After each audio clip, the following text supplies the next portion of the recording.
그러면 시작에 앞서서요. 네, 먼저 제 소개를 먼저 하겠습니다. 자, 오늘 설명회 제가 이제 진행을 맡은 중1 팀장 강사 정고희입니다. 와주셔서 너무 감사드립니다. 네, 감사합니다.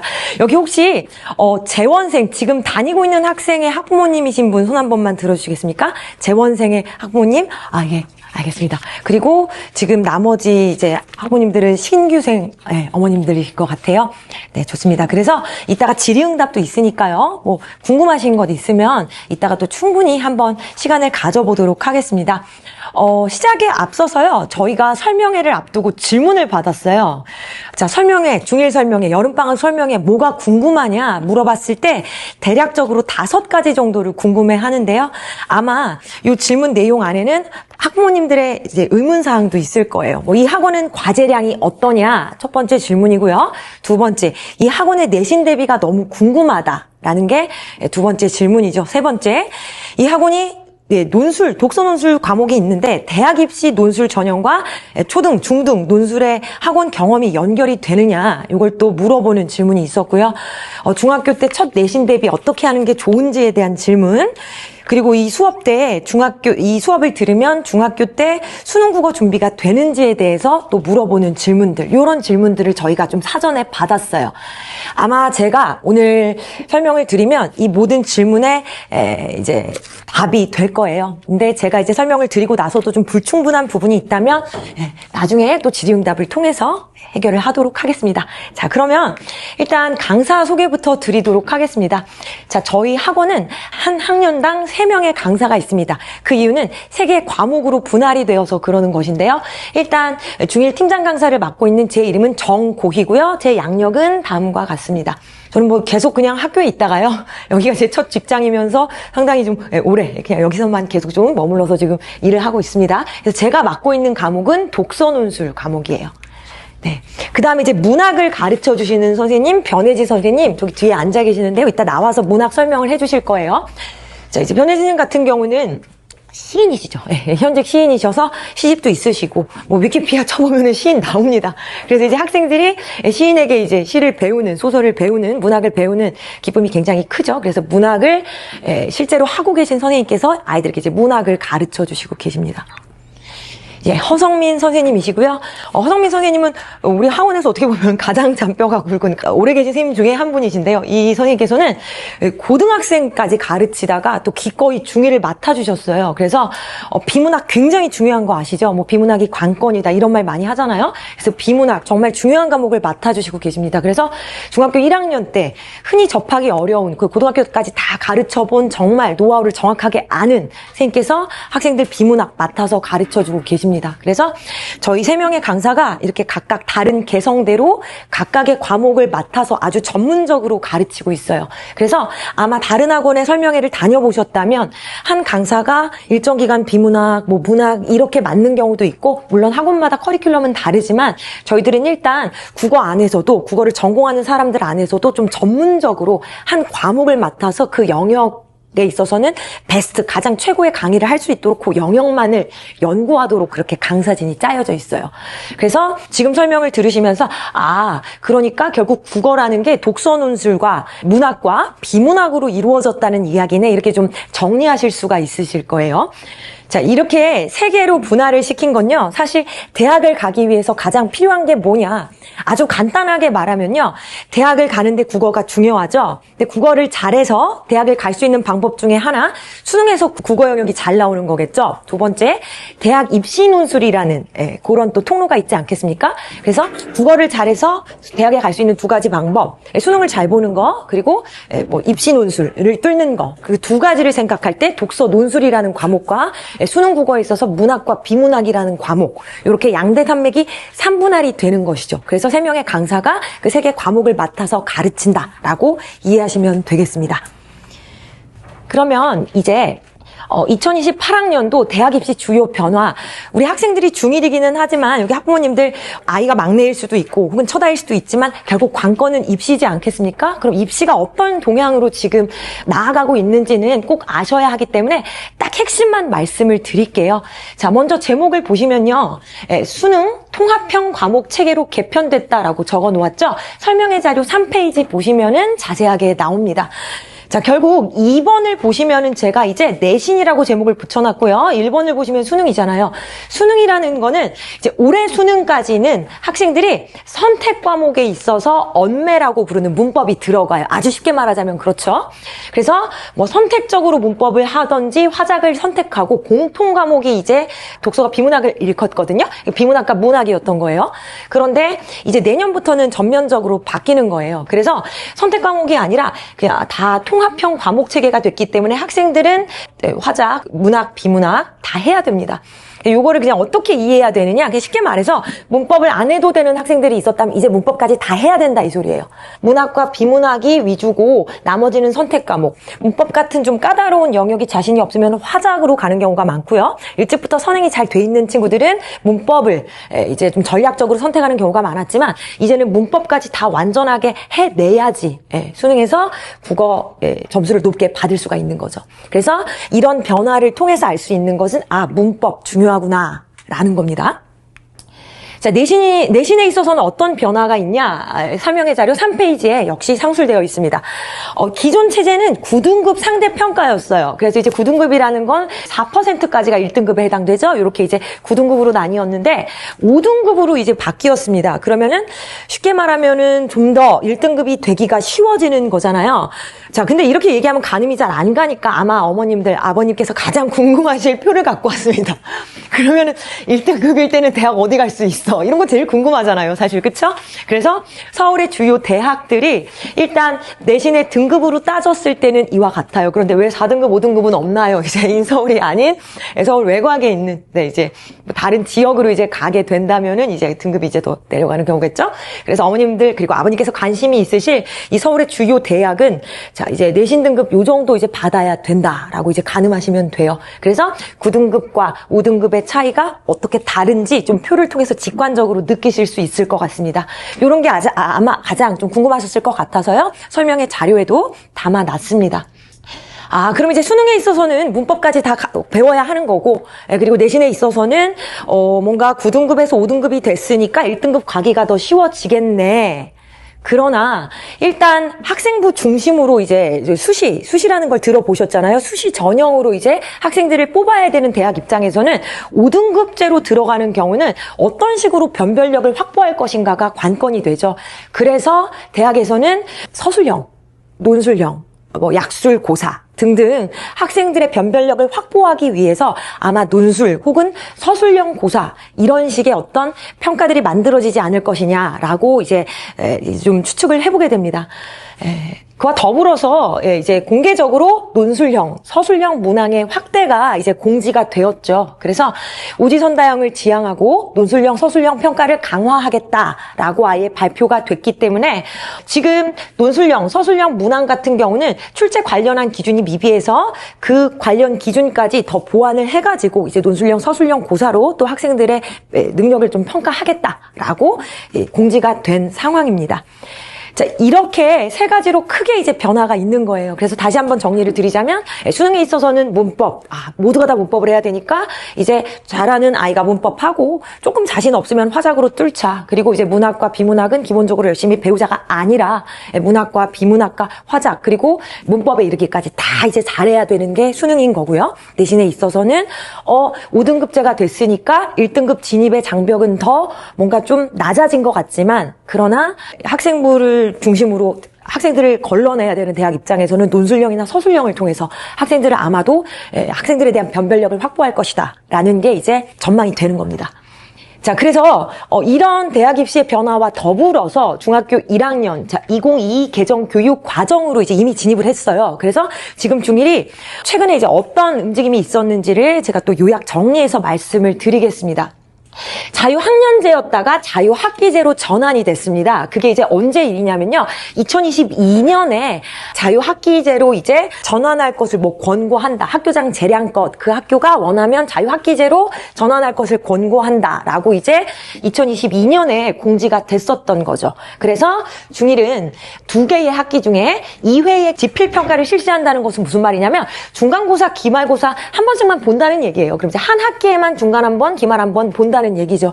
그래서 이 이제 개념이 자유학기제인 것인데, 자, 그러면 이제 서술형, 논술형 평가 등의 다양한 형태의 과정 평가를 수시 실시하도록 그렇게 이제 권고가 내려졌어요.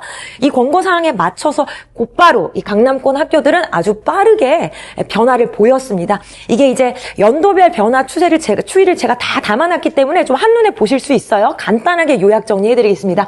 2022년에 이제 학교별로 어떻게 할 것이냐, 자유학년제를 유지할 것이냐, 자유학기제로 전환할 것이냐, 이렇게 많은 학교들이 바로 자유학기제로 갔습니다. 그래서 제가 교육 현장에 있어 보면서 느낀 것은 아무래도 지필평가를 해야지 학생들이 긴장감도 높아지고 성취 능력도 좋아지거든요. 그러니까 쉽게 말하면 시험을 본다고 해야지 암기를 하잖아요. 시험을 본다고 해야지 공부를 하잖아요. 그러니까 학교에서도 바로 자유학기제로 전환을 했어요. 그런데 세계 학교 같은 경우는 자유학년제를 유지하겠다라고 발표를 했죠. 그래서 2023년에 이렇게 자유학기제로 전환한 학교 중에서 단대부중 같은 학교가 1학기 때 중간 기말을 실시했고요. 그래서 이제 상당히 좀 앞서간 케이스죠. 그렇죠? 예, 뭐 이렇게 전환하자마자 바로 이제 중간고사, 기말고사를 1학기 때 봤던 거고요. 다른 학교들은 이제 주로 2학기 때 중간고사, 기말고사 보는 시기를 거쳤어요. 제가 색깔을 달리한 이유는요. 일단 단대부중 같은 경우가 여기서 좀 특이한 사항으로 이제 1학기 때 이제 시험을 본 첫 테이프를 끄는 건데, 진선여중, 숙명여중 좀 특이한 케이스죠. 왜냐하면 중간고사를 안 보고 기말고사만 보는 쪽으로 했기 때문에 이럴 때 이제 강사들이 뭐가 좀 고달팠냐, 뭐가 이제 학생들에게 좀 안쓰러웠냐면 2학기 기말고사만 보는데 2학기 책 한 권이 다 시험 범위인 거예요. 그래서 아주 시험 범위가 너무너무 많아서 학생들이 이걸 한 번에 소화하는 게 굉장히 좀 어려웠어요. 자, 근데 이제 2024년 접어들었을 때는 또 요 색깔이 뭐가 달라졌냐 아실 겁니다. 서일중, 잠신중 신청 중이 이 전년도에는 자유학년제를 유지하겠다 했지만 1년 동안의 어떤 전환기를 거쳤던 것 같죠. 바로 자유학기제로 다시 이 학교들도 들어왔습니다. 쉽게 말하면 강남권에 있는 거의 대부분의 학교, 다라고 말해도 과언은 아닐 것 같습니다.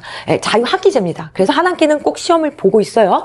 그래서 단대부중이 이제 1학기 때 시험을 보는 유일한 학교였는데, 단대, 서일, 언주, 잠신까지가 이제 1학기 때 시험을 보게 됐고요. 그리고 나머지 학교들이 또 요렇게, 진선여중은 한 번만 시험을 보다가 뭐 그 방법보다 다른 방법이 낫다는 판단이 든 게 아닌가 싶어요. 중간 기말 다 보게 된 거죠.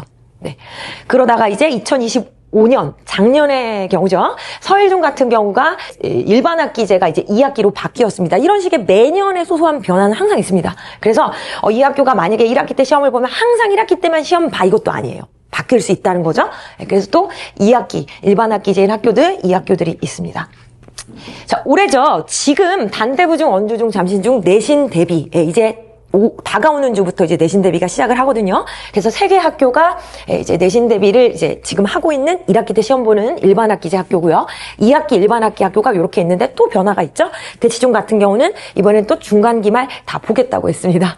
그런데 숙명여중 같은 경우는 여전히 기말만 실시를 하고 있어요. 자, 숙명여중 같은 경우는 2학기 기말만 보기 때문에 한 권의 교과서를 다 공부를 해야 되잖아요. 그런데 이제 역삼중 같은 경우는 어떠냐? 2학기 중간고사 때 1학기 교과서 한 권이 시험 범위예요. 2학기 기말고사 때 2학기 교과서 한 권이 시험 범위예요. 그리고 시험 문제도 절대 쉽지가 않아요. 그래서 그냥 학교별 특징을 간단하게 여기서 그냥 몇 개 언급을 드리자면, 대청중은 항상 소단원 2개 정도로 시험 범위를 잡습니다. 근데 난이도가 최상이죠. 그래서 이제 품사 같은 경우에 작년에 거의 품사 대란이라고 말할 만큼 상당히 좀 품사 문제가 어려웠어요. 그래서 이 학교는 시험 범위는 좀 아주 적은 편이지만 좀 난이도를 굉장히 좀 높게 잡아서 문제를 출제한다면, 역삼중 같은 경우는 굉장히 시험 범위도 방대한데 문제가 어렵다기보다는 함정을 굉장히 많이 파놓습니다. 그래서 역삼중 친구들 고득점 쉽지 않습니다. 그래서 이런 학교별 기출 특성들 저희 강사들이 또 다 잘 알고 있어서요. 지금은 그냥 예로 이렇게 말씀을 드린 거고요. 자, 올해 단대부중, 언주중 같은 경우는 이제 잠신중은 또 저기 앉아 계신 서민쌤이 맡아주셨고요. 뭐 관련된 질문이 있다 받아주실 거예요. 단대부중, 언주중만 좀 빨리 설명을 드리자면, 단대부중 같은 경우 시험이 확 어려워졌어요. 작년 기출 중심으로 본다면 시험이 그래도 평이한 수준이었어요. 논술형이 나온다는 거 이외에는 시험의 문제는 좀 평이한 수준이었는데 올해 확 어려워졌고요. 언주중 같은 경우도 좀 소폭 난도가 좀 올라갔습니다. 그래서 이 기출이 쌓일수록 그 기출을 디딤돌 삼아서 뭔가 조금 더 어려워지는 느낌이랄까요? 그래서 이미 1학기 중간고사를 치른 2개 학교 같은 경우는 좀 난이도가 어려워지고 있다. 그래서 강남권에서 내신 성적 잘 받는 거, 중학교 1학년 때 100점 받아보지 언제 받아보냐, 옛말입니다. 중학교 1학년 때 100점 받아보지 언제 받아보냐? 아니에요. 예, 정말 중1 시험 문제도 만만치가 않습니다. 예, 그래서 이런 내신 관련된 설명 좀 드렸습니다. 네, 그리고 중1의 변화는 뭐냐면, 이제 작년부터요, 1호 개정 교과서가 아니라 2기 개정 교과서로 이제 교과서가 일괄 교체가 됐습니다. 그래서 작년에 이제 저희 모든 강사들이 2기 개정 교과서에 맞춰서 이제 다시 한번 교재랑 과제집을 만들었죠. 그래서 원래 2015년 개정 교과서는 총 9종이었는데요. 2022년 개정 교과서는 총 10종이 됐어요. 그러니까 선택의 폭이 조금 더 넓어진 거죠. 그래서 이렇게 새롭게 만들어진 이 개정 교과서에 맞게 강남권 학교들 어떤 출판사를 채택했냐, 이렇게 표로 보시면 아실 겁니다. 천재 교과서가 굉장히 좀 많이 알려져 있는 보편적인 교과서죠. 그래서 이제 천재 박영목 교과서가 굉장히 좀 알려져 있었는데, 이제 천재 노미숙 교과서는 유지되고 박영목 저자가 아닌 정홍 저자의 교과서로 좀 바뀌었습니다. 그래서 이런 학교들, 많은 학교들이 천재 교과서를 좀 선택을 하고요. 비상 같은 경우는 이제 박현숙 저자의 교과서를 요 단대부 중, 대청 중, 언주중, 압구정 중 등등이 선택을 하고 있고, 그 외에 강남권 학교들이 이런 식으로 좀 교과서를 선택을 하고 있습니다.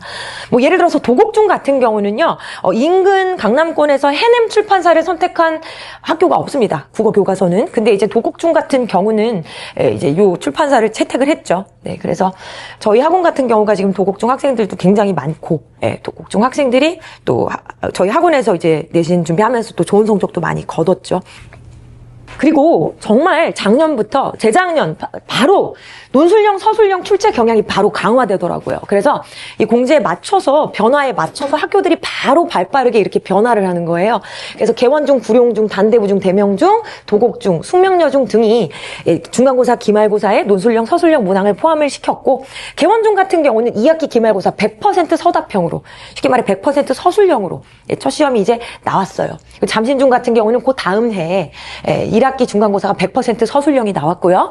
단대부중은 지금 이 기조가 완전히 고착이 된 것 같습니다. 그래서 무조건 단대부중은 중간고사, 기말고사 다 서술형, 논술형이 4문항, 5문항으로 딱 이제 고착화가 되고 있는 것 같아요. 숙명여중 같은 경우는 이제 작년에 서술형 2문항이 나왔습니다. 숙명여중 문제가 좀 만만치가 않아요. 그래서 특히 서술형 문항 같은 거 보면요, 어법, 문맥, 오류도 감점 대상이 됩니다. 즉 정확한 개념을 알고 쓴다고 해도요, 뭐 주술 호응이 안 된다든가 적절하지 않게, 문법에 맞지 않게 문장을 구사하는 경우는 거기서 이제 큰 감점을 받게 되는 거죠. 그래서 학생들이 학습 내용을 암기해야 하는 거는 기본이거니와 문장을 정확하게 쓰는 능력, 그것부터 갖추는 게 굉장히 중요한 상황이에요. 네, 그래서 이제 서술형, 논술형 문제 한번 좀 보여드리기 위해서 설명의 자료 8페이지에 담겨져 있습니다. 작년 숙명여중 문제는 이랬어요. 굉장히 좀 창의적이죠? 조건에 맞게 문장을 만들어라. 이거 채점 어떻게 하는지 전 참 대단하다는 생각이 듭니다. 그래서 이런 문제 나왔고요. 단대부중 문제는 이렇게 항상 정확하게 조건을 줍니다. 그리고 조건에 맞게끔 쓰라고 해요. 그래서 정확하게 개념을 암기하되 이 조건에 맞춰서 써야만 합니다. 그래서 이제 남학생들 조건에 맞게끔, 조건에 어긋나지 않게끔 쓰는 거, 요거 이제 훈련시키는 거에 이제 내신 대비 때는 좀 심혈을 많이 기울이게 돼요. 왜냐하면 이런 데서 감점 발생하면 너무 아깝지 않습니까? 그래서 이제 요런 거 기출 경향이 이러하기 때문에 정확하게 알고 학교 시험에 대비를 해야죠. 그래서 논술형, 서술형을 위해서 어떤 능력이 중요할까? 일단 문제의 복합적 요구사항 정확하게 파악해야 돼. 쉽게 말하면 문제 제대로 읽어야 돼요. 남이 하는 말 제대로 알아들어야 되잖아요. 그런 것처럼 문제가 뭘 요구하는지를 정확하게 파악하고, 그리고 문제가 요구하는 건 학습 개념입니다. 그 개념을 암기하고 있는 건 기본 중에 기본이겠죠. 그리고 조건을 반영해서 쓰되 문법적 오류 없이 문장을 써야 됩니다. 그래서 저 같은 경우는 정규반에서 독서 논술을 맡고 있잖아요. 원고지 쓰는 거 학생들 항상 보는데 타고나기를 진짜 문장 구사력이 좋은 친구들이 있어요. 그런데 문장 주술호응 같은 거 이제 잘 안 맞는 친구들 많이 있거든요. 근데 그런 친구들 같은 경우가 공부를 열심히 해도 이런 데서 이제 많은 감점을 받게 되는 거죠. 네, 그래서 논술형, 서술형을 위해서 독서 논술을 통해서 계속 원고지를 쓰고 그걸 첨삭을 받고, 이것은 지금 제가 생각할 때 정말 필수 중에 필수, 꼭 해야 되는 훈련이 됐습니다. 그래서 이제 지금까지 또 좀 말씀드리자면, 저희가 이제 이 강남권에서 굉장히 좀 오랫동안 대형 학원으로 이제, 자리를 잡고 있기 때문에, 자유학기제가 시작된 이후에 모든 변화를 저희가 좀 쫙 정리해서 좀 보여드렸고요. 아마 좀 피부로 느껴지시지 않았을까. 문제가 만만치 않고, 논술형, 서술형 정말 이렇게 바로바로 잘해야 되도록 학교 시험 문제가 나오는구나. 그리고 학교마다 출제 경향도 있거니와, 뭐 1학기 때 한 번 시험을 보는 학교, 2학기 때 한 번 시험 보는 학교, 1학기 때 보는 학교 등등 좀 다양하구나, 형태가 다양하구나라고 이해하실 수 있을 거예요. 자, 지금부터는 그럼 저희 산 학원에서 어떤 것들이 준비가 되어 있는지 좀 보여드리겠습니다. 방금 앞서 말씀드린 이와 같은 변화에 발맞춰서 이제 수능 국어까지 그 로드맵의 시작이라고 이제 저희가 말씀을 드리고 싶어요. 그래서 쭉 말씀을 드리자면 일단 문법 중요하다는 것은 이미 다 공유가 되셨을 거예요. 그래서 3과정은 이제 여름방학 기간이기 때문에 저희들이 이제 정규반에서 또 문법 수업을 형태소, 아주 중학교 1학년의 필수 문법이고 2학기 시험 범위에 꼭 포함되는 아주 중요한 형태소를 이제 정규반에서 따로 다룹니다. 그리고 정규반 독서논술 수업 때 이제 중학교 2학년 때 배우게 됐던 훈민정음 상제 원리, 제자 원리 아주 중요한 문법 중에 하나거든요. 요거를 이 분야의 전문가 중에 전문가인 저자가 펼쳐낸 청소년 필독서가 있어요. 이걸 제가 이제 꽤나 몇 년 전에 어렵게 찾아냈어요. 서점을 다 뒤져서 훈민정음 관련된 도서 정말 다 검토했습니다. 근데 이제 요 책이 가장 좋은 책이다 해가지고 요 책을 이제 선정을 해가지고 아예 필독서로 한 권의 책으로 이제 고전 문법까지 좀 이해할 수 있도록 그렇게 이제 독서 논술 시간에 문법 내용이 들어가 있어요. 그리고 이제 여름방학이기 때문에 특강 너무 중요하지 않습니까? 품사 아시죠? 중학교 1학년 때는 품사 하나 깨치고 가는 게 중요한 학습 목표 중에 하나입니다. 그래서 특강을 통해서 품사 개념 학습 및 저희 학원 같은 경우는 몇 개년 기출이 쌓여 있어요. 자, 1호 개정 교과서, 2 개정 교과서, 교과서는 다르지만 사실 문법이라는 거는 같습니다. 그래서 1호 개정 때부터 많이 누적된 수많은 문법 문제들 학생들에게 제공하면서 기출 문제 풀이를 시킬 겁니다. 자, 그리고 비문학 굉장히 중요한데요. 제가 이따가 저희 중학교 1학년에서 실시하는 모의고사 이야기를 한번 해드릴 거예요. 근데 저희가 중1을 대상으로 미니 모의고사를 실시를 해봐도요. 일단 변별도는 비문학에서 좌우가 돼요. 그래서 제가 여기 오기 전에 뭘 하다 왔냐면 지난주에 이제 모의고사를 학생들을 풀렸거든요. 그래서 이제 많은 저희 학생들이 모의고사를 봤는데 학생들 문항 변별도, 이제 뭐 오답률 이런 걸 좀 들여다봤더니 변별력은 확실히 비문학 쪽에서 많이 되는데 오답률이 높은 문항은 문학이에요. 그런데 변별력은, 그러니까 전반적으로 이 학생이 국어를 잘하냐 못하느냐는 상당히 비문학에서 좀 가늠이 많이 됩니다. 그래서 비문학 너무 중요하잖아요. 그래서 비문학 이번 여름방학 때부터 이제 허성민 쌤이 가르치시는 이 비문학 정규반 수업에서는 고1 기출지문으로 들어갑니다. 그럼 지금까지는 뭐 했냐면 중학교 1학년 교과서에 수록된 아주 라이트한 가벼운 지문으로 시작했어요. 지문은 가벼워도 독해 원리는 굵직하게 가르쳐 주신 거죠. 왜냐하면 고등학교 학생들 가르치다 오신 선생님이시기 때문에 이제 독해 원리를 아시잖아요. 그래서 이제 독해 원리, 중요한 독해 원리는 반복이 되지만 이제 난도 높인 지문에다가 어떻게 적용할 것인지 이제 선생님께서 가르쳐 주실 거고요. 그리고 방금 전에 말씀드렸던 모의고사라는 것이 이제 중1 수준으로 실시하는 미니 수능 같은 거고 저희들이 그 모의고사를 실시하고 9등급으로 다 갈라서 성적까지 다 저희들이 이제 처리를 하거든요. 그 모의고사 여름방학 때도 볼 겁니다. 그래서 비문학 모의고사를 통해서도 비문학을 강화할 수 있는 기회가 있다는 거 말씀드리고요.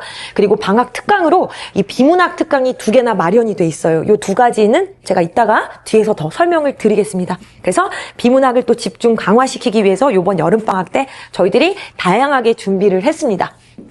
그리고 설명의 자료 10페이지를 보시면요. 그리고 내신 대비, 논술형, 서술형 이거 중요하다는 거 이제 느끼실 거예요.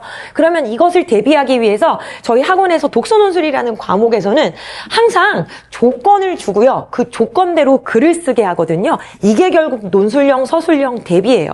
그래서 저희가 학생들에게 제시하는 자, 이 조건에 맞춰서 한 편의 글을 써. 그 샘플 지금 가져다가 보여드리는 건데 굉장히 어려워 보이잖아요. 그렇지만 수업을 정확하게 듣고 제가 이제 이 조건까지 설명을 하면서 어떤 식으로 쓰라는 가이드를 줘요. 그 가이드에 맞춰서 글을 쓰는 트레이닝을 계속 하는 거죠. 예. 그래서 이게 결국은 논술형, 서술형 대비가 된다는 점 기억해 주시면 되겠고요. 문학도 논술형, 서술형 대비가 강화되자마자 문학생님께서 무조건 과제집에 서술형 넣겠다, 테스트에도 무조건 서술형 넣겠다 하셔가지고 과제집도 서술형 문제 이런 식으로 나와 있어요. 그러면 인근학교 기출유형과 아주 비슷하다는 걸 느끼실 거예요. 그리고 비문학 과제집에서도 학생들에게 뭐 문장을 요약하게 시킨다든가 서술형으로 쓰라고 말을 해본다든가 이런 식으로 서술형 훈련을 시키고 있습니다. 자, 그럼 이제 전반적인 커리큘럼 한번 보여드리도록 하겠습니다. 설명의 자료 13페이지부터 15페이지까지 이 내용들이 다 담겨 있어서요. 이제 참고하시면서 앞에 봐주시면 되겠습니다. 일단 정규반은 말씀드린 바와 같이 문학, 비문학, 독서, 논술 아까 말씀드렸죠. 대학 입시, 논술, 그리고 수능, 국어 요렇게 양대 산맥이 3분할 됐다고 이해하시면 돼요. 요 세 개의 과목으로 이제 진행이 되면서 각각의 커리큘럼은 일단 비문학 같은 경우는 중등에서 시작해서 고등 교과서에 수록된 혹은 기출문제, 모의고사 기출문제를 활용해서 중1이 이 정도면 풀 수 있다라는 것까지 이제 지문들 학생들에게 이제 선정해서 주고 있고요. 문학도 역시 교과서, 무조건 교과서에 나와 있는 필수 작품, 그리고 모의고사에 자주 빈출 작가라든가 빈출 작품들 위주로 다루는 거죠. 그래서 모의고사에 나와 있는 기출 지문의 작품 중에서 학습 개념 적용이 가능한 것들 이렇게 수록하고 있고요. 독서논술 같은 경우는 굉장히 영역별로 다양한 책들 선정하고 있습니다. 그래서 어머님들, 아버님께 말씀드리고 싶은 것 중에 하나가 저희 학원에서 또 독서논술 수업을 들으면은 책을 되게 좋아하게 돼요. 그래서 이거는 제가 이번 주에 있었던 일인데요. 수업을 하고 나서 그 다음날 학생이 저한테 막 문자로 선생님 독서록을 썼어요. 얘기를 하는 거예요. 그래서 독서록을 썼어? 네. 이거 그냥 뭐 독서록 내면은 점수를 더 준다든가 어떤 게 좋은가 봐요. 근데 제가 생각할 때는 수업 때 해준 그 내용을 그대로 열심히 적어서 독서록을 막 써가지고 선생님 봐주세요. 이렇게 문자로 보내는 거예요. 근데 제가 뿌듯했던 건 뭐냐면 이게 이 아이의 고등학교 입시를 위해서도 어떤 뭐 장점이 될 수도 있겠지만 자기가 배운 내용을 뭔가 이렇게 적어보려고 한다는 것 자체가 수업에 대한 어떤 반응이면서 긍정적인 반응인 거죠. 뭔가 재밌었기 때문에 듣고 끝나는 게 아니라 듣고 어떤 형태로든 남겨서 뭔가 자기가 이것을 뭐 고등학교 입시를 위해서 또 쓸모를 만들어 가는 거고 또 그걸 또 강사랑 공유를 하면서 피드백을 달라고 하는 그런 모습들. 책을 좀 좋아하고 책을 좀 가까이 하게 되는 모습들이기 때문에 좀 말씀을 드리고 싶고요.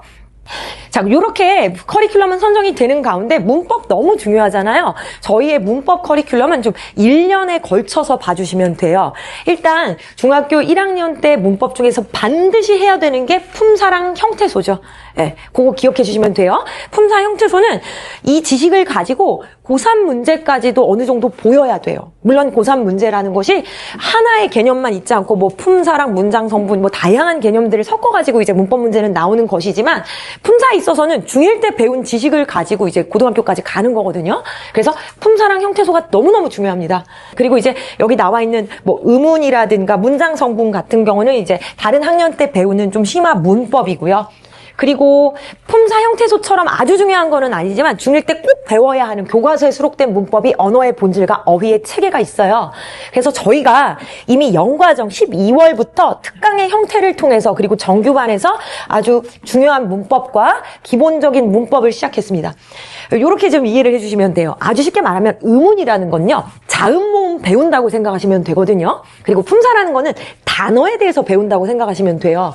그리고 이제 형태소라는 거는 단어를 좀 더 쪼개 들어가는 개념이라고 보면 되는데 품사 배우고 형태소를 배우는 게 사실은 순서상으로 적절합니다. 그래서 저희들이 일단 의문, 품사, 형태소, 문장, 성분 이런 식으로 1년에 걸쳐서 밟아가는 거예요. 그런데 아주 중요한 품사 형태소 같은 경우는 되풀이가 많이 되죠. 왜? 너무 중요하니까.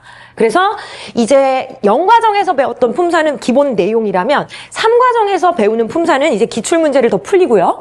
4과정에서 배우는 품사 같은 경우는 이제 모의고사에 나와 있는 품사 문제 같은 거를 풀리는 수준으로 기본적인 개념은 반복적으로 가르치지만 1년에 걸쳐서 이 문법이라는 것도 좀 더 강도를 높여간다고 이해하시면 됩니다. 그래서 이렇게 품사는 1년에 걸쳐서 저희들이 위계적으로 쌓아갈 수 있도록 커리큘럼을 구성을 했습니다. 그래서 다시 한번 간략하게 좀 설명을 드리자면 우리 아이가 올해 품사 형태소 하나는 제대로 졸업하고 중2 올라가야 된다. 요거 하나 딱 외우셔도 될 것 같습니다. 품사 형태소 너무 중요합니다.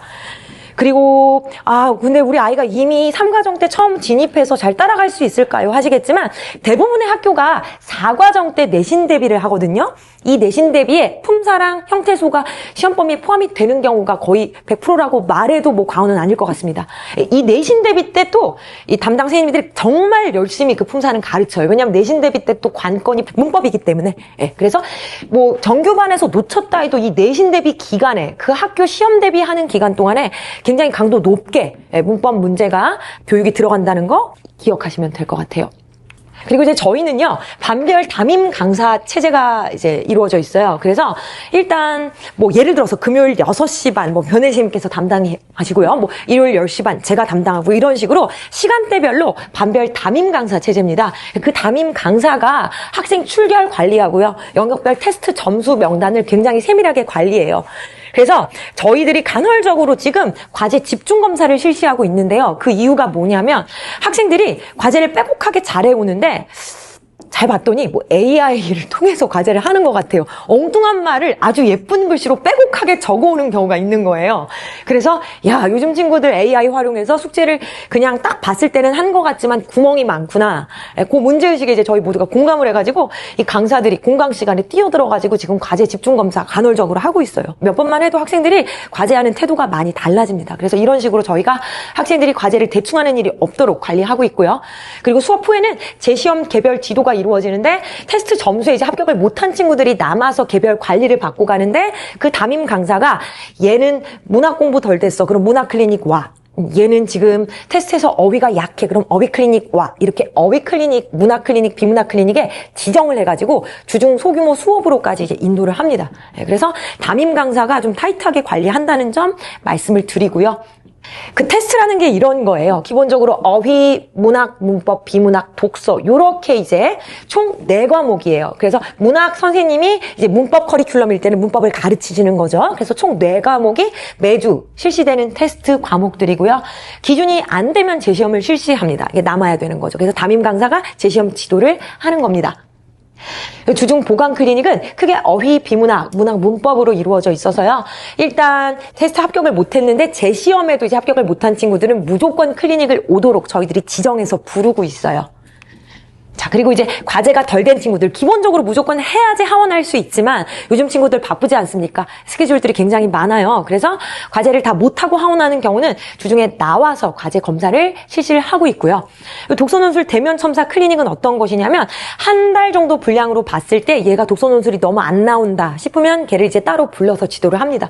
오늘도 이제 독서논술 대면 첨사 클리닉이 있는 날이라서 제가 이제 하고 왔는데요.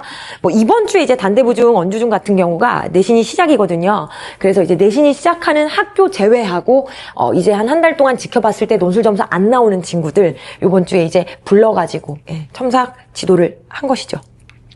자, 아까 제가 모의고사 말씀을 드렸죠? 모의고사를 봤더니 비문학이 또 변별력이 강하다.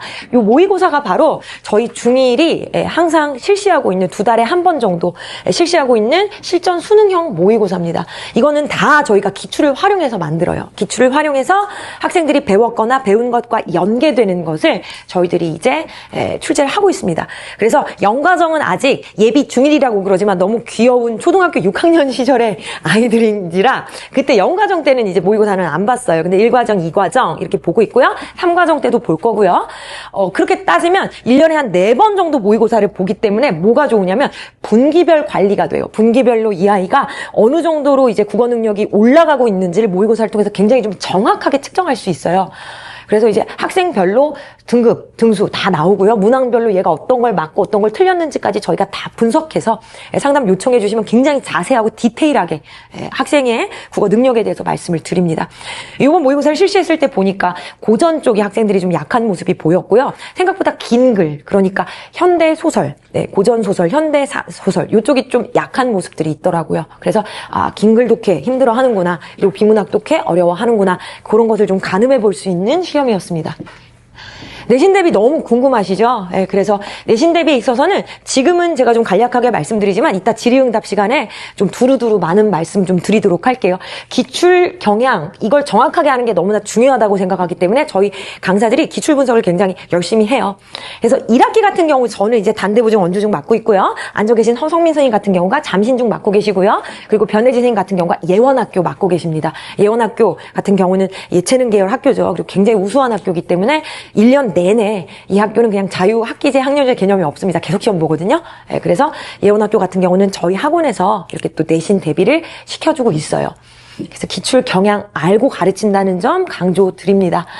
일단 기본적으로 한 달 정도로 내신은 이루어져요. 그래서 이번 원주중 시험 같은 경우는 7월 3일로 공지가 됐거든요. 그리고 이제 이번 주 시작하면은 4주 동안 수업하고 시험 전날에 보강을 하는 거예요. 그걸 직전 보강이라고 부릅니다. 그래서 4주까지에 걸쳐서 최대한 시험 범위가 끝나면 이제 시험 전날에 보강을 하는 거죠. 제가 조금 설명을 잘못했어요. 3주에 걸쳐서 최대한 끝나야죠. 그쵸? 4주 때는 무조건 시험 범위를 끝나야 됩니다. 그래서 4주에까지는 완전하게 이제 시험 범위를 다 소화를 하고 직전 보강 때 기출문제 해제하고 예상문제 풀이하면서 저희들이 이제 내신 관리하고 있습니다.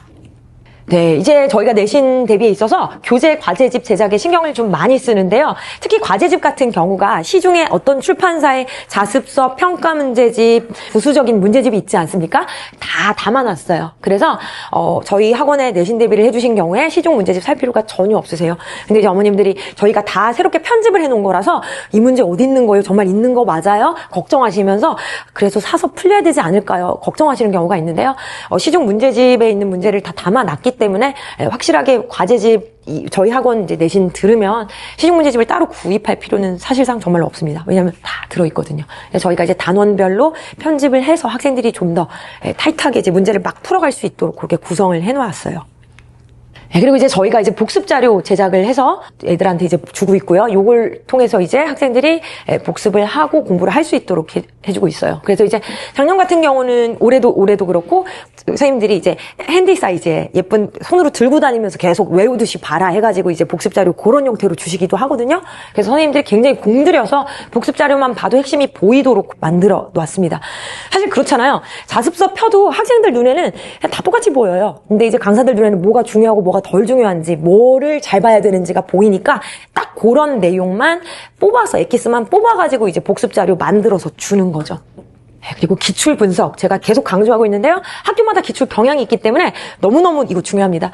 제가 이제 역삼중, 대청중, 중2 때 2학기 때는 제가 또 맞는데요. 대청중 문제를 역삼중 친구들 풀려보잖아요. 접근을 못해요. 이게 뭐예요, 선생님? 이래요. 대청중 친구들한테 역삼중 문제를 풀리면 정말 많이 틀려요. 네, 그러니까 일단 기출이 이렇게도 똑같은 걸 배워도 기출에 따라서 너무너무 달라져요. 그래서 그 기출에 맞는 훈련이 정말 필요하거든요. 네, 그래서 일단 제가 한번 학생들 크로스 체크 하듯 이제 다른 학교 것도 한번 풀려봤더니 와, 어떤 기출에 이제 익숙해지는 경우는 다른 학교 기출에 접근이 아예 안 되는 경우도 있더라고요. 근데 일단은 자기 학교 기출 제대로 소화하는 게 제일 중요하겠죠. 그쵸? 네, 그게 정말 중요하죠. 그래서 그 정도로 학교마다 어떤 평가 기준을 엄정하게 마련하기 위해서 그 기출의 경향이 나날이 굉장히 좀 난도도 높아지거니와 학교마다의 어떤 개성이 되게 좀 뚜렷해지고 있는 추세예요. 그리고 이제 여름방학 특강 굉장히 다양하게 마련을 했거든요. 그래서 일단 문학 변혜진 선생님께서 고전시가 갈래 특강 해가지고 아예 고려가요부터 향가 고려가요 시조에 이르기까지 갈래적 특성 정확하게 알고 접근하도록 가르치실 예정입니다. 모의고사를 보니까 학생들이 아직은 좀 낯설어서 고전 쪽이 좀 점수가 잘 안 나오더라고요. 그래서 이제 고전의 아주 기본적인 특강 마련이 되어 있고요. 그리고 이제 허성민 선생님께서 문학 제재별 빈출 시조 이런 게 이제 기출 문제에서 자주 나오는 제재, 뭐 이별가라든가 뭐 탈로가라든가 이런 어떤 제재별 주요 작품들 이제 선생님께서 가르쳐 주실 겁니다. 네, 그리고 이제 변혜진 선생님께서 또 현대산문 갈래 특강. 그래서 아까 말씀드렸듯이 모의고사에서 이제 애들이 산문 쪽이 좀 약한 경향이 있었거든요. 그래서 이런 수업을 통해서 막연하게 긴 글을 읽는 게 아니라 갈래적 특성 정확하게 알고 접근하는 게 필요하겠죠. 그래서 현대산문 갈래 특강 준비가 되어 있습니다. 제가 빨리빨리 넘어가는 이유는 모든 자세한 내용이 설명의 자료에 나와 있기 때문에 원하시는 시간대나 일시는 설명의 자료 보시면서 선택을 하시면 되겠습니다. 자, 비문학 특강도 이렇게 준비가 돼 있어요. 허성민 선생님께서 서술 방식, 이제 글이라는 거는 서술 방식을 알면 글이 어떤 식으로 전개되고 어떤 식으로 흘러가는지를 알면 글의 전체적인 짜임이 보이죠. 그래서 굉장히 서술 방식을 아는 게 중요한데 이미 가르쳤었던 내용 한번 또 총정리해서 가르쳐 주시는 특강입니다. 그래서 비문학의 방법적 독해를 알고 싶은 학생들 적극적으로 좀 추천하고 싶은 특강입니다. 그리고 제가 또 비문학 모의고사를 풀리고 나서요, 이 패턴 파악 특강이라는 거를 해서 학생들이 이제 글 읽는 게 너무 막막할 때는 문제를 가지고 문제에서 이 문제는 어떤 걸 물어보는 문제고 지문을 어떤 식으로 전략적으로 읽어야 되는지를 좀 말을 해주려고 해요. 그래서 이 경우는 비문학을 아주 잘하는 친구보다는 비문학이 모의고사를 보면서 너무 두려워졌고 너무 힘들어졌어요 라는 친구들이 좀 들어보면 그렇게 두려워할 게 아니고 문제에서 요구하는 게 딱딱딱 정해져 있구나, 그걸 찾아서 읽으면 되는구나 라고 좀 비문학 문제풀이에 좀 잘 접근할 수 있도록 마련된 특강입니다. 그리고 품사 너무 중요하다고 아까 말씀드렸잖아요. 저희는 안 지나갈 수가 없어요. 특강은 중학교 1학년 때는 그냥 품사는 계속 해야 됩니다. 너무 중요하니까요. 그래서 품사 총정리 특강, 이때 이제 탄탄하게 만든 자료 주면서 기출문제까지 제공을 할 거예요. 그래서 다른 특강들 같은 경우는요, 설명의 자료에 있습니다. 교재비가 없는 경우가 있고 5,000원 책정되어 있는 경우가 있고 요거는 조금 두꺼울 예정이라서 10,000원 책정이 돼 있고요. 특강마다 일시가 다르기 때문에 그거 잘 체크하셔서 미리미리 수강 신청해 주시면 되겠습니다. 특강은 2번이지만 똑같은 수업이 2번이에요. 요일이 다르기 때문에 두 요일 중에 가능한 요일로 미리 수강 신청해 주시면 되겠습니다. 수강 신청 방법은 이제 삼과정 등록해 주시고 나서 저희들이 문자로 신청 링크를 보내드려요. 그때 클릭해서 수강 신청해 주시면 됩니다. 신청 기간은 다음 달 7월 10일부터 이렇게 이제 잡혀 있습니다. 자, 여기까지 좀 전반적인 그림이 그려지실 것 같아요. 그러면 전반적인 그림을 좀 그렸으니까 디테일하게 정규반 수업 안내 드리겠습니다. 일단 기본적으로 7개 시간대로 편성이 돼 있어요. 그래서 금요일 한 타임, 토요일 3타임, 일요일 3타임 이렇게 돼 있어요. 똑같은 수업 다 반복이 됩니다. 비문학, 문학, 독서 각 과목별 선생님이 이제 한 타임당 그 과목의 수업을 하는 것이죠. 자, 학생들은 학원에 3시간 20분을 머무르죠. 그 20분의 시간이 중간에 들어가는 테스트 시간이에요. 한 과목당 1시간 정도 생각하시면 되고요. 쉬는 시간 끼워서 1시간 생각하시면 되고 테스트 시간 20분이 들어간다라고 이해하시면 되겠습니다. 자, 개강일이 이제 7월인 거고요. 요렇게 이제 총 8주 9주로 한 과정이 구성이 돼요. 네, 독서 논술. 기본적으로 책을 읽어와야 돼요. 책을 읽어오면 그 책에 대해서 이해를 시키고 제 시간 안에 독서 논술을 작성해서, 논술문을 작성해서 제출합니다. 그럼 제가 첨삭을 해서 다음 주에 이제 돌려주죠.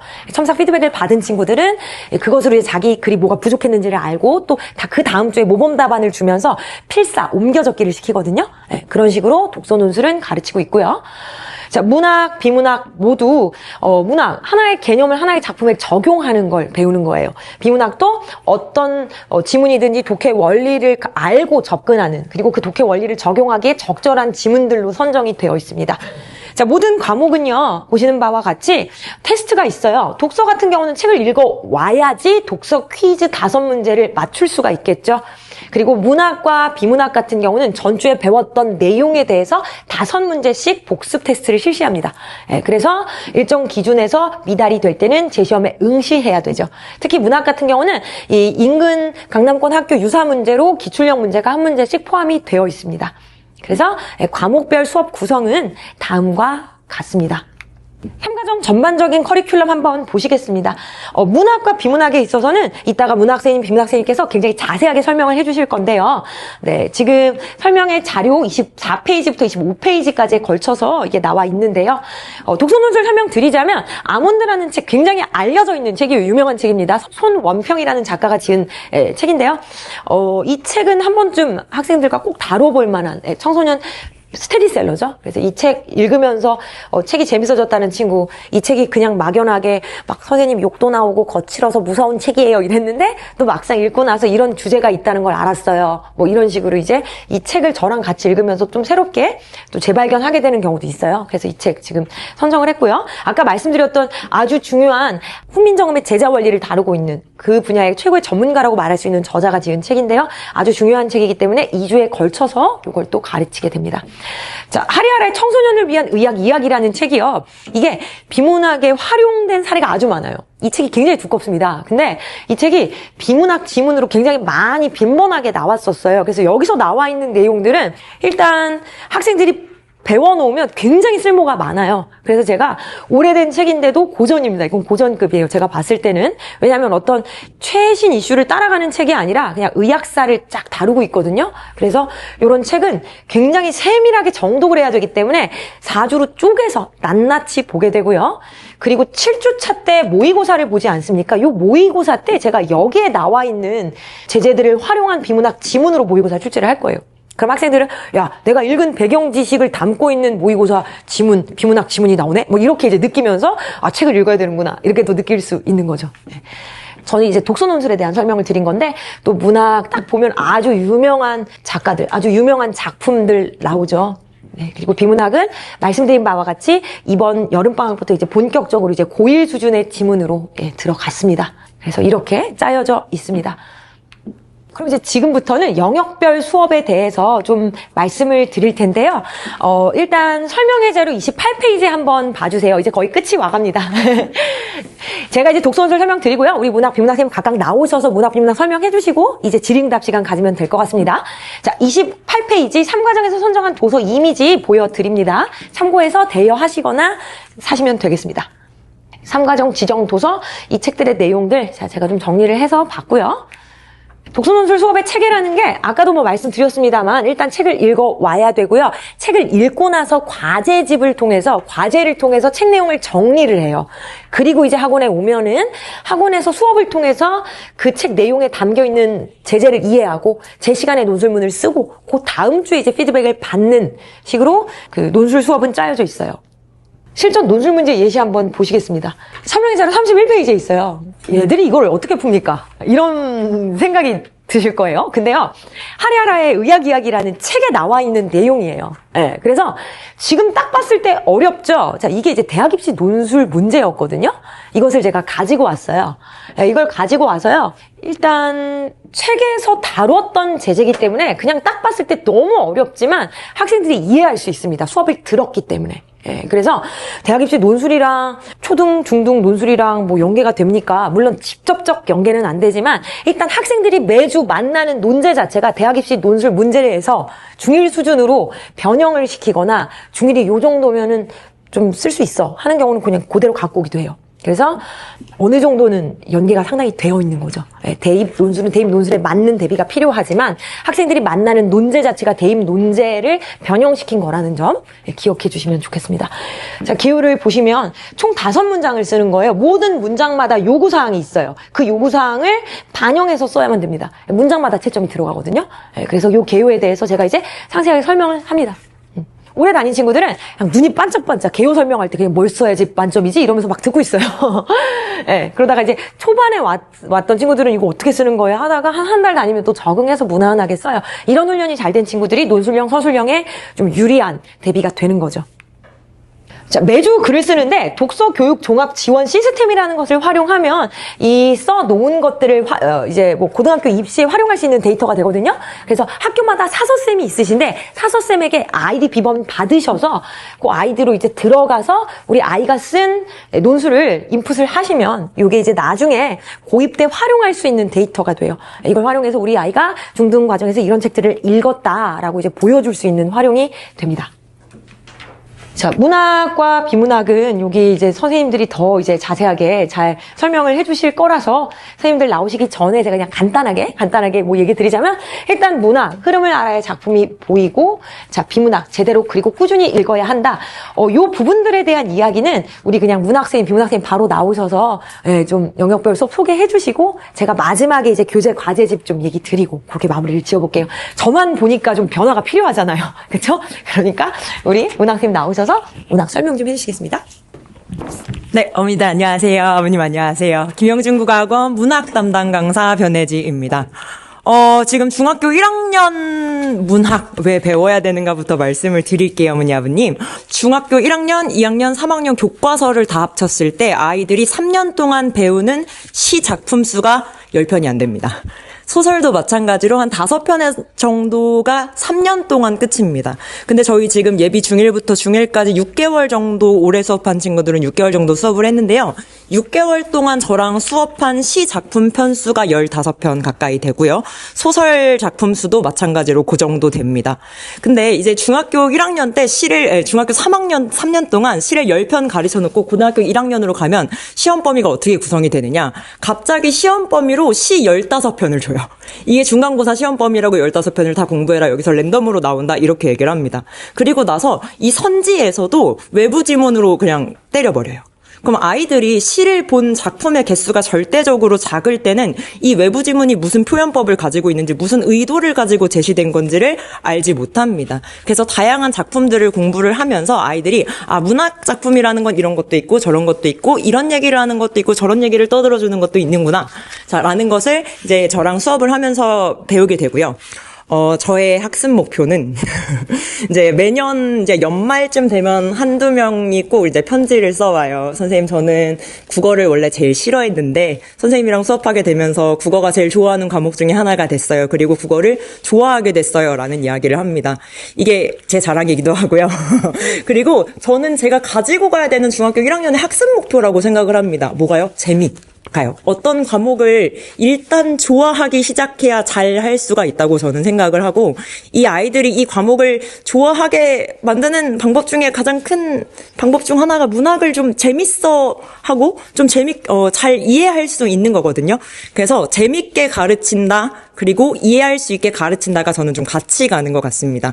이를테면 여기 아까 커리큘럼 보셨을 때 유치원의 깃발이라는 작품 보셨을 거예요. 학부모님들 다 아시는 구절 있으시죠? 이것은 소리 없는 아우성이라는 구절 다 아실 거예요. 그래서 요 국어 공부를 잘 못하는 친구들, 국어를 별로 안 좋아하는 친구들은 이것은 소리 없는 아우성 그러면 역설법 까지는 그냥 내뱉는 친구들이 있어요. 국어를 조금 들었으면. 근데 이것은 소리 없는 아우성이 도대체 무슨 그림이야? 이게 도대체 무슨 얘기를 하고 싶은 거야? 라고 했을 때는 공부를 안 했어요. 안 궁금해요. 그냥 이게 역설법인 것만 알면 문제가 풀릴 것 같아가지고 이게 뭔 내용인지 몰라요. 근데 이것은 소리 없는 아우성이 사실은 깃발이 펄럭펄럭펄럭 거리는 모습을 형상화한 표현이거든요. 아이들이 이 내용이랑 개념이 사실은 한 덩어리고 같이 가져가야 되는 것이다 라는 것을 저희가 개념을 먼저 수업하고 그 다음에 작품 적용으로 이 수업을 이어가면서 이게 따로따로 떨어진 게 아니라 한 덩어리고 이 표현법을 써서 이게 더 재밌어질 수가 있는 거구나. 이 과정을 같이 수업을 하고자 합니다. 이 3과정에서는요. 기본적인 내용들보다는 조금 심화된 내용들이 문학에 들어갑니다. 저기 1주차부터 보시면 감상의 관점이다 뭐 이렇게 들어가 있는데요. 감상의 관점이 뭐냐면 문학 작품을 감상하는 방법 중에 작가를 기준으로, 독자를 기준으로, 작품만 뭐 요렇게 보는 관점이 있어. 요거 중학교 3학년 때 들어가는 개념인데요. 저희 3과정에서 배우는 거고요. 자, 표현법 심화, 반어법, 역설법 요런 거 배우는 건데요. 요것도 중학교 2학년 때 배우는 개념들입니다. 자, 그러면 3과정부터 진입하시는 어머님들 조금 걱정 있으실 것 같아요.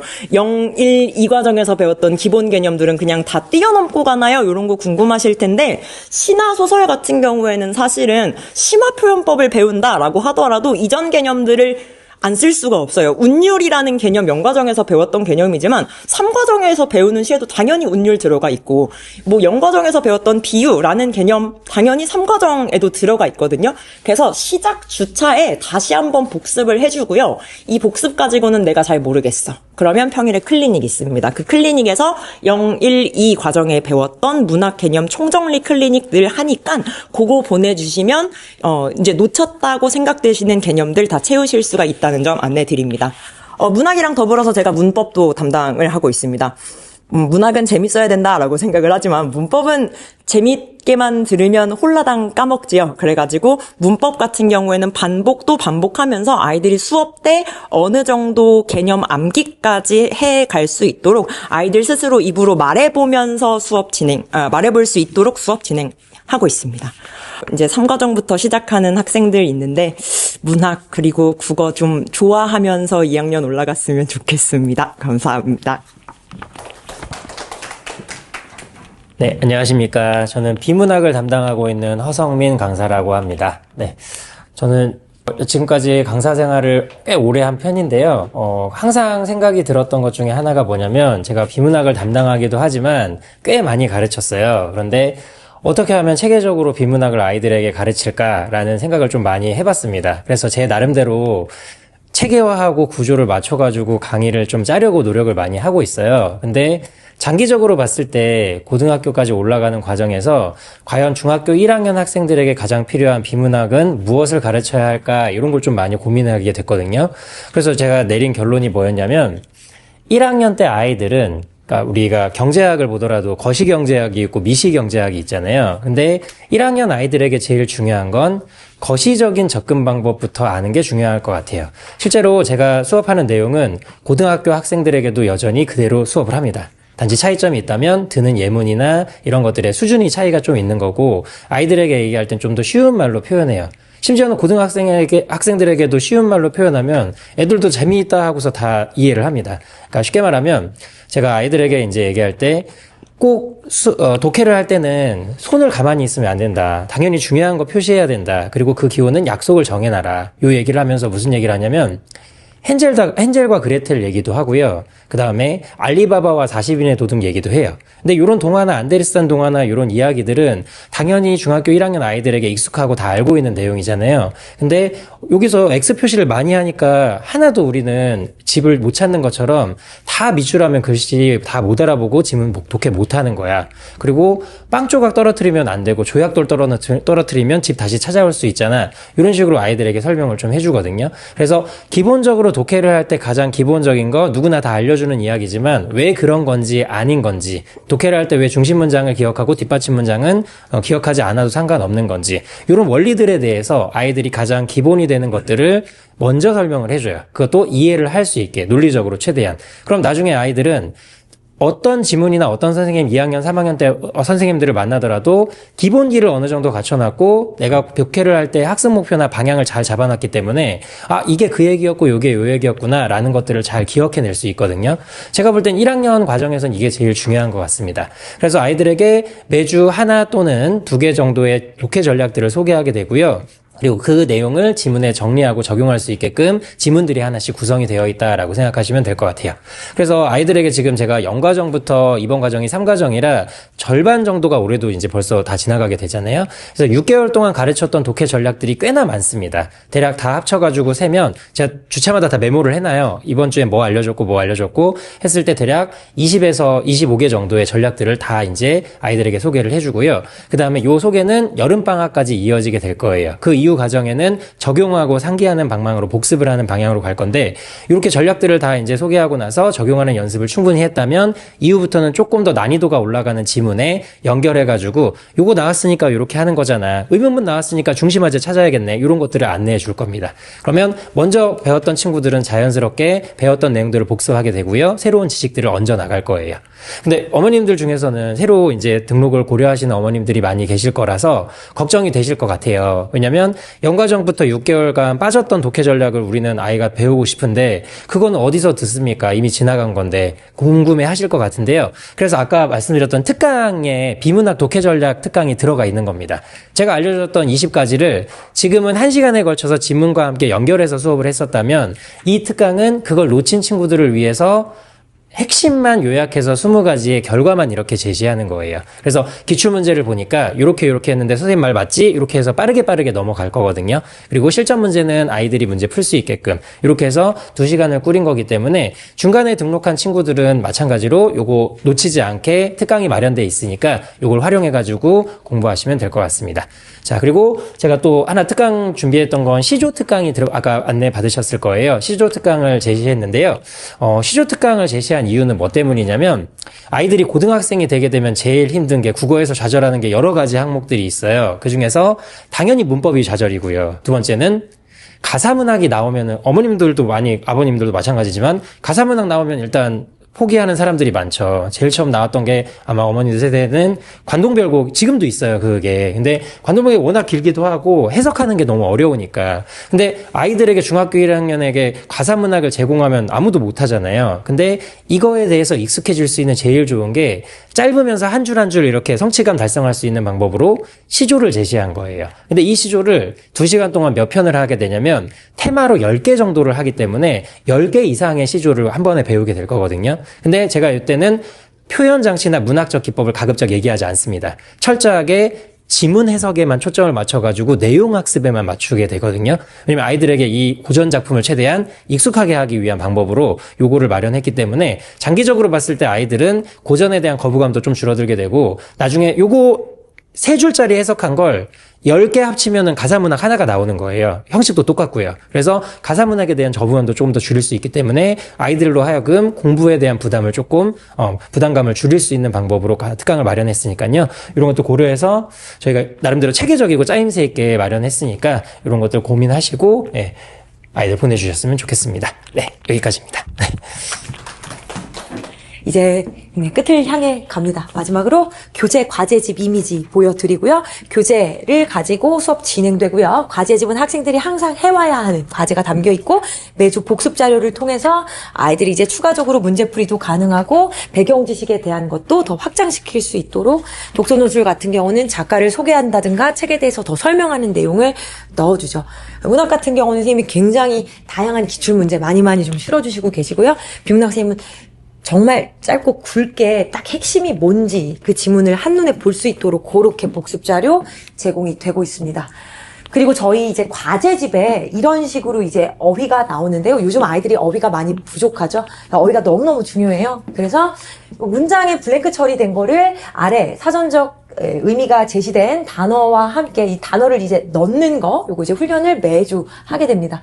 그리고 일정 분량의 한자를 항상 외워와야 돼요. 왜냐면, 그 상시 테스트라고 말씀드렸던 테스트에 어휘 과목이 있는데, 어휘 테스트가 있는데, 그 어휘에서 2문제는 한자, 이름 쓰는 문제거든요. 그래서 한자는 요 정도 분량은 일주일에 꼭 외우도록 하고 있습니다. 이렇게 2달 동안 매주 시험을 본 결과가 종합 성적표로 이제 학생들에게 이제 주어지는 거예요. 그래서 종합 성적표가 지금까지 봤던 테스트 그리고 모의고사 성적까지 이제 합쳐서 이제 우리 아이가 뭐 어떤 주에 무슨 점수가 나왔고 평균이 어떻고 우리 아이가 어디가 강하고 이런 것들 한눈에 볼 수 있는 성적표 제공이 됩니다. 이렇게 이제 저희 중1 커리큘럼 구성이 되어 있고요. 오랜 시간 너무너무 감사하고요. 진짜 폭우가 내려서 아무도 안 오실까 했는데 이렇게 자리 채워주셔서 정말로 감사합니다. 긴 시간 들어주신 것도 감사하고요. 또 학생들 보내주시면 열심히 사랑으로 지도하겠습니다. 감사합니다.